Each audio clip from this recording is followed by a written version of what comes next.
Hello dear students, today in this video we will study about the exercise of chapter number 12 that is how nature works in harmony. Okay, so notes आपको मैंने already provide करवा दिए थे last video में. Let's start with the question number 1 of exercise. So it is refer to the given diagram.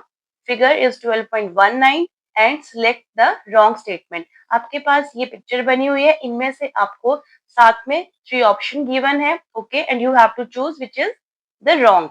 So in this picture you can clearly see there are 3 levels. The innermost is population, okay, then community, then ecosystem. और जो initial level होता है जहां से start होता है that is individual. ये हमने नोट्स में स्टडी कर रखा है. Okay, so statements are a community is larger than a population. It is correct because population combine and form community. Okay. Second is a community is smaller than ecosystem. It is also correct because community join with one another and then form a complete ecosystem with the non-living components also. And third one is a ecosystem is a part of community. It is the wrong statement as community is a part of ecosystem, not the ecosystem is part of community. Clear? So option third जो है that is the correct one. Next, question number 2 is a population is part of community. If we have just studied, if all decomposers suddenly disappear from a forest ecosystem, what changes do you think would occur? Okay, explain why decomposers are essential. मतलब आपसे पूछा गया है कि population जो है वो community का एक पार्ट है. अगर डिकम्पोजर की जो पॉपुलेशन है वो सडनली डिसअपियर हो जाए तो उसका क्या इफेक्ट पड़ेगा इकोसिस्टम के ऊपर जो फॉरेस्ट का इकोसिस्टम है. और साथ में you have to explain why decomposers are important. Clear? So आपसे 2 क्वेश्चन है तो you will answer one by one. Changes after disappearance of composers, क्या क्या चेंजेस होंगे उनके डिसअपियर होने से. First is dead vegetation and animals would accumulate and there will foul smell. जब कोई डिकम्पोजर ही नहीं होगा तो जो उनकी डेड बॉडीज हैं, गला सड़ा जो मटेरियल है वो वैसे ही नेचर में रहेगा. ठीक है, और उससे क्या होगा, फॉल स्मेल आएगी. ठीक है. Second is nutrients would not return to soil. Soil में न्यूट्रिएंट्स जाएंगे नहीं वापस, so soil become less fertile. तो जो जमीन है वो कम उपजाऊ बनेगी. Third is less fertile soil result in less vegetation. Soil अगर जो है वो लेस फर्टाइल है तो वेजिटेशन भी कम होगी. And less herbivore. Herbivores you all know the grass eating animals. Whole ecosystem would get disturb. ठीक है, एक लेवल पे अगर कोई भी जो ऑर्गेनिज्म है वो डिसअपियर हो जाए तो पूरे का पूरा जो इकोसिस्टम है वो डिस्टर्ब हो जाता है. ठीक है. So why decomposers are essential, it is the second part of the same question. So you will explain as dead matter whether it is of animal or plant waste. Clear?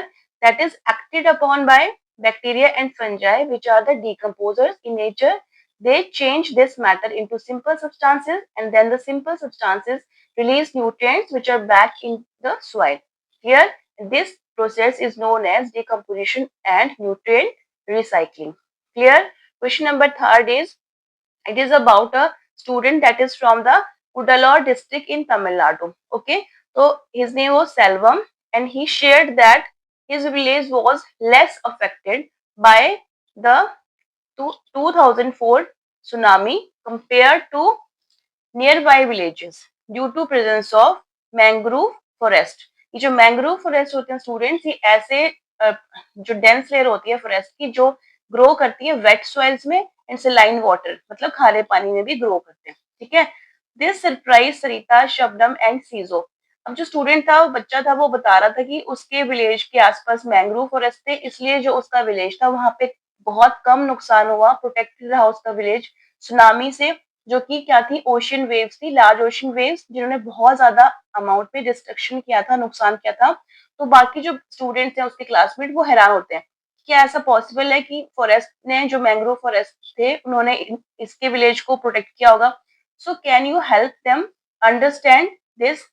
So you have to answer. Okay, answer yes, mangrove protected the village. These forests act as strong natural barriers. ये strong natural barriers की तरह work करते हैं and perform following functions. उनके functions क्या है student?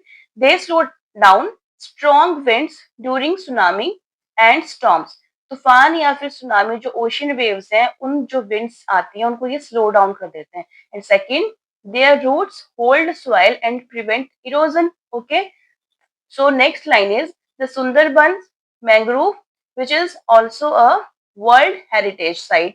ठीक है, ये World Heritage Site भी है Sundarban. They also show the same protective role. This answer is also clear. Then come to the question number 4. You are provided with the food chain. Okay, so grass, that is eaten by grasshopper, then frog, then snake. In the notes, I forgot to tell you that each level of a food chain they are known as trophic level. ठीक है, जैसे grass जो है वो एक trophic level है, primary. ठीक है, ग्रास ऑपर का ट्रॉफिक लेवल है, frog is also trophic level, फिर स्नेक. एंड इस टाइप की फूड चेन में जो जो खाया जाता है, जैसे ग्रास हॉपर को ईट कर रहा है फ्रॉग, तो ग्रास हॉपर को बोलेंगे हम प्रे, और जो खाता है दूसरे को उसको बोलते हैं प्रीडेटर. तो नेक्स्ट केस में जो फ्रॉग है वो प्रे बन जाएगा, और जो स्नेक है वो फ्रॉग को खाएगा. इसका मतलब स्नेक जो है प्रीडेटर है. तो ये जो प्रे और प्रीडेटर है वो भी क्लियर हो गया आपको. ठीक है, और साथ में each level of the food chain they are known as trophic level. तो ये टर्म्स क्लियर होगी. Now come to the question again. If frogs disappear from this ecosystem, अभी इस इकोसिस्टम में से अगर फ्रॉग डिसअपियर हो जाए, then what will be happen to the population of grasshoppers and snake. जो ग्रास हॉपर एंड स्नेक है उनकी पॉपुलेशन को क्या अफेक्ट होगा और वाई, ऐसा क्यों होगा. So first you will right grass hopper population will increase. अब प्रे हैं ग्रास हॉपर, उनके प्रेडेटर हैं फ्रॉग, तो फ्रॉग बीच में से हट गए तो पॉपुलेशन उनकी इंक्रीज हो जाएगी. ठीक है, अब जो स्नेक्स हैं they are the predator for frog. अब जब प्रे नहीं है तो प्रेडेटर की जो पॉपुलेशन है, मतलब स्नेक की पॉपुलेशन है, वो क्या हो जाएगी, विल डिक्रीज. इतना क्लियर. उसके बाद आते हैं नेक्स्ट रीजन पे, जो इसका रीजन है कि व्हाई दिस हैपन.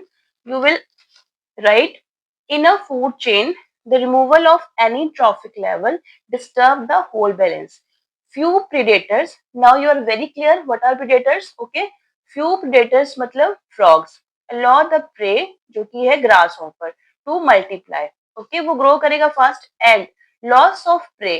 अब loss of prey, snake के लिए prey कौन है, frog, affect the higher predator that is snakes. Clear? So question number 5 is in a school garden students noticed fewer butterflies than the previous season. What could be the possible reason? जो students थे उन्होंने अपने school के garden में butterflies की population को notice किया और उन्हें लगा कि पिछले जो सीजन था उससे उनका जो नंबर है वो कम है. तो उसका रीजन क्या होगा, और साथ में what are the steps that student should take to increase their population. Okay, मतलब बटरफ्लाइज की पॉपुलेशन को बढ़ाने के लिए वो क्या क्या स्टेप्स ले सकते हैं. So you will write first, you will write possible reason for less butterflies. क्या रीजन हो सकते हैं जिससे उनकी जो पॉपुलेशन है वो कम हुई होगी. Use of pesticides. Okay, pesticide का यूज हुआ होगा स्कूल गार्डन में. Killing there larvae. Okay, butterflies के लार्वे किल कर दिए, पॉपुलेशन अपने आप घटेगी. Second may be pollution. Third is monoculture. Monoculture आपको पता है, अगेन एंड अगेन एक ही चीज को ग्रो करना. ओके, इंक्रीज्ड प्रीडेटर्स, या तो जो बटरफ्लाइज को फीड करते हैं वो प्रीडेटर बढ़ गए होंगे, या फिर लेस नेक्टर प्लांट्स. नेक्टर पे वो डिपेंड करते हैं बटरफ्लाइज, तो अगर नेक्टर वाले प्लांट्स कम है तो उनकी पॉपुलेशन कम हो सकती है. Then what are the steps that are taken to increase their population? Planting nectar rich plants. Okay, avoid pesticides. Third है install water sources so that they can easily multiply. Clear? Come to question number 6. Why it is not possible to have an ecosystem with only producers and no consumers or decomposers. मतलब ऐसा ecosystem possible नहीं होता जहाँ पे खाली producer ही हो, मतलब only plants are there. Okay, as plants are cheap producers ना, so कोई कंज्यूमर ना हो, कोई डिकम्पोजर ना हो, तो ऐसा पॉसिबल नहीं होता. अब ऐसा होता क्यों है, you have to answer. Clear? So consumers regulate producer population. अब जो कंज्यूमर्स हैं वो रेगुलेट करते हैं producer population by eating them, and decomposers act on dead matter and recycle it. Now, so without consumers, producers will overpopulate, population बढ़ेगी, and die due to competition. Population बढ़ेगी तो competition बढ़ेगा और सबको फिर जो basic need है वो fulfill नहीं होगी. ठीक है? And without decomposers, dead matter can't be recycled and ecosystem will collapse. Clear? Come to the question number 7. Observe two different places near your house, home और स्कूल. आपको टू डिफरेंट प्लेसेस ऑब्जर्व करने हैं. Possibly they may be park and road side. Okay, फिर वहां पे आपको study करना है, ऑब्जर्व करना है living and non living things को. और also you have to give the difference between two ecosystem. So जो पार्क इकोसिस्टम है students, there you can see among living trees, birds, grass, squirrels. ये जो गिलहरी है ना, ये इजिली हमें विजिबल हो जाती है, स्पेशली पार्क में and nearby our homes. ठीक है. और नॉन लिविंग में क्या जाएगा पार्क में? सॉइल, वाटर, बेंचेस, सनलाइट, सी सॉ. ठीक है, झूले भी वहां पे होते हैं. और रोड साइड में यू विल सी इंसेक्ट्स, छोटे छोटे इंसेक्ट्स रोड साइड्स पे हो सकते हैं. एनिमल्स हो सकते हैं like dogs etcetera, weeds also. ठीक है. नॉन लिविंग क्या होंगे वहां पे? व्हीकल्स होंगे. ठीक है. और उसके बाद इलेक्ट्रिक पोल्स भी होते हैं. इसके अलावा अगर आपने कोई और चीज नोटिस की होगी तो you can simply write that here. So difference क्या है इन दोनों इकोसिस्टम्स के बीच में? जो पार्क है, okay, park is a maintained ecosystem with variety of biotic and abiotic components. Clear?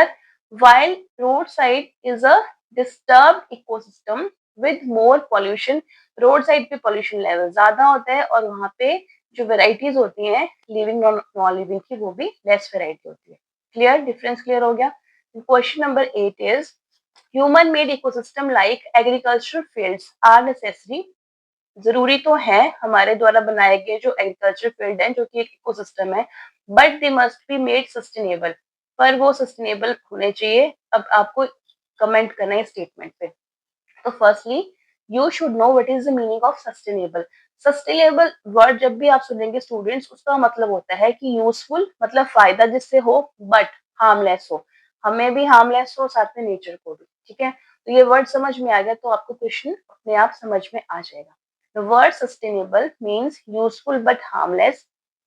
Also agricultural fields provide food but they use synthetic fertilizers and monoculture. ये बात भी सही है कि हमें एग्रीकल्चर फील्ड से फूड मिलता है जो हमारे लिए बेसिक नीड है, बट साथ में हम यूज क्या करते हैं उसमें? सिंथेटिक फर्टिलाइजर्स को एंड मोनोकल्चर, बार बार एक सेम क्रॉप को ग्रो करना, विच आर अनसस्टेनेबल. ये चीजें जो है वो अनसस्टेनेबल हैं. क्यों? As they degrade soil, soil की क्वालिटी को डिग्रेड कर देते हैं, साथ में हार्म बायोडाइवर्सिटी और जो जैव विविधता है, ठीक है, जो पॉपुलेशन है लिविंग नॉन लिविंग की, उसको भी ये नुकसान करते हैं. So sustainable methods like organic farming, use of manure, fertiliser से बेटर है use of manure, okay, crop rotation etcetera should be used for long term productivity and better biodiversity. Clear? Come to the last question of this chapter, that is if the Indian hair population जो given है आपको figure में 12.20 drops, अगर जो खरगोश है उनकी population जो है वो कम हो जाए because of a disease, how would it affect the number of other organism. तो ये जो आपके पास फूड वेब है, ठीक है, फूड वेब इसलिए क्योंकि बेटा यहाँ पे एक से ज्यादा फूड चेन है, more than two food chain they always form, two or more food chain always form a food web. Clear? तो यहाँ पे सन है which is the basic source of energy in the form of sunlight, then grass and plants हैं, then hare. तो इस वाले जो खरगोश है ये इनकी पॉपुलेशन की बात की है कि अगर ये कम हो जाए तो जो बाकी हैं मेंबर्स उन पे क्या अफेक्ट पड़ेगा. This is a question and it is a parts of a food web, this picture. Okay, so you will write, first you will right plants and grass. So plants and grass जो है वो pray हैं hair के लिए. ठीक है, hair उन पे फीड करता है. so, अगर खरगोश की पॉपुलेशन कम होगी तब क्या होगा? प्लांट एंड ग्रास की पॉपुलेशन पे क्या इफेक्ट पड़ेगा? Their population increase without hare grazing, leading to competition for space, sunlight and water. Clear? And predators जो है द नंबर ऑफ फॉक्स. अब ये जो फॉक्स है वो प्रिडेटर है हेयर का और आफ्टर डेथ उसको ईट करता है eagle. Clear? So the number of fox in eagle will decrease, वो डिक्रीज होगा. थर्ड है डियर, जो डियर है उसकी पॉपुलेशन पे क्या फर्क पड़ेगा? Since they are not directly preyed by foxes और ईगल्स. डायरेक्टली जो ईगल्स एंड फॉक्सेस हैं they do not attack this deer, so their role is not disturb directly. Directly उनका रोल डिस्टर्ब नहीं होगा. ठीक है. और लास्ट में you will right all this happen because decrease in herbivore population, herbivore यहाँ पे है हेयर, ठीक है, खरगोश, डिस्टर्ब द फूड वेब, उससे फूड वेब डिस्टर्ब होगा. This is all for today. Thanks for watching.